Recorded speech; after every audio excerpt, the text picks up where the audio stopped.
Hi there, I'm Yanko from TOEFL. Today in the tip number 7, we will talk about negative factual information, also known as accept or not question, or missing detail question. You will also see one example from the passage that I've introduced in the tip number 6.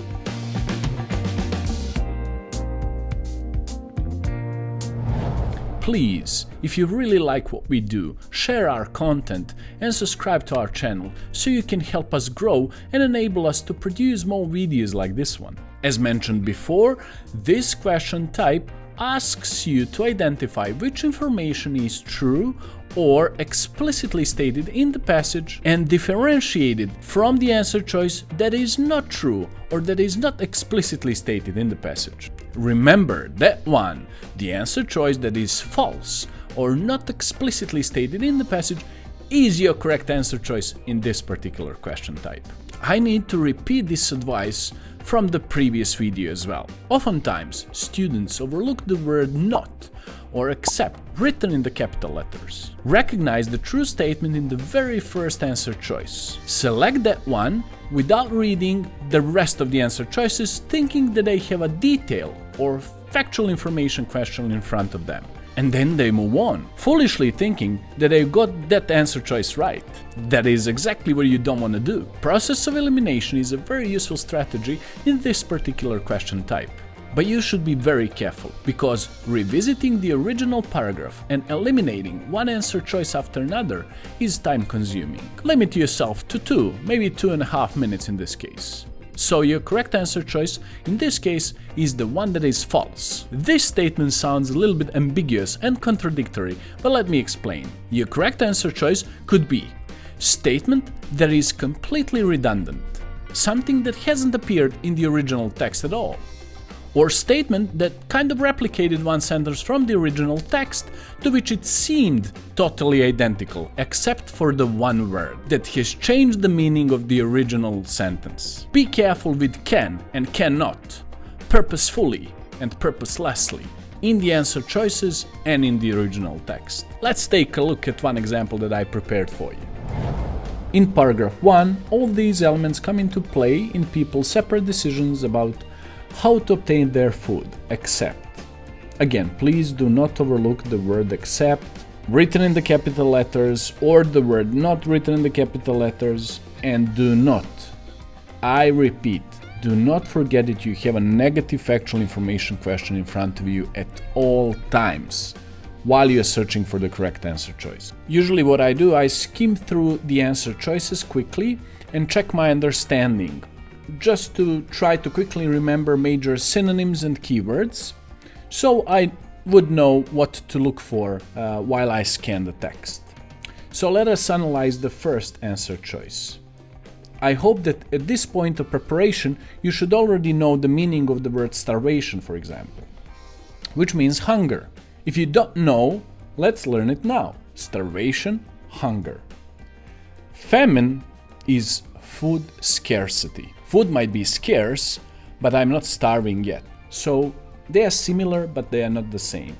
So the word status, let's look for the synonyms.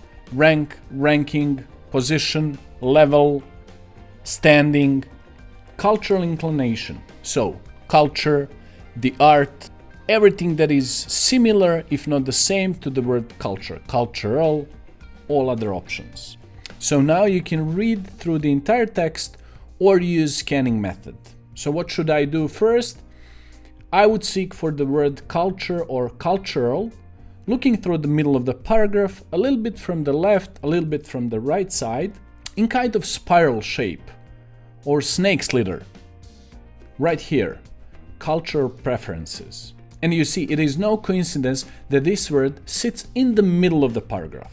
So cultural inclination and cultural preferences are a perfect match in this case. So we rule out this one. Status. So we look for the word status and its synonyms. Let's say ranking, position, standing. Again, snake slither move through the text. Right here again, almost in the middle of the paragraph. And thereby gain the status of a great hunter. For example, they might rather go giraffe hunting every day, bag a giraffe once a month, and thereby gain the status of great hunter.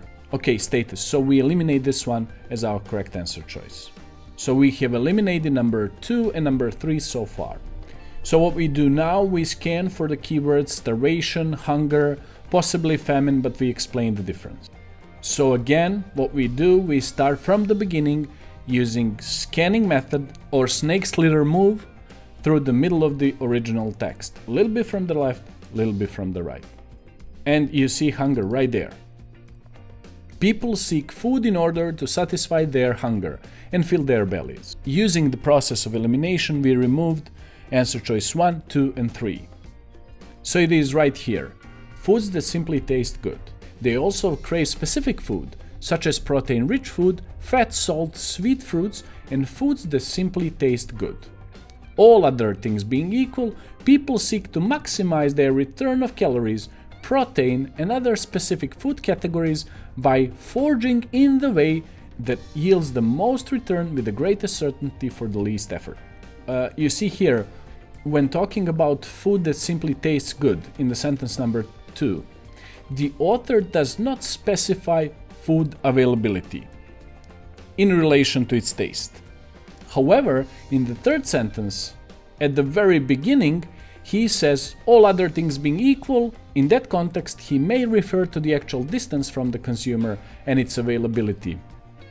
But as you can see, in that sentence, the author does not refer to the tasty food any longer. Rather, he discusses food in the context of food categories: calories, protein, and other specific food categories. That is exactly why this answer choice is not true and thereby is our correct answer choice in this particular case. This is typical TOEFL answer trap in which test creators aim to link two things together. From the original sentence, the one that contains our answer to this question, and from the following sentence that further elaborates similar but not the same idea.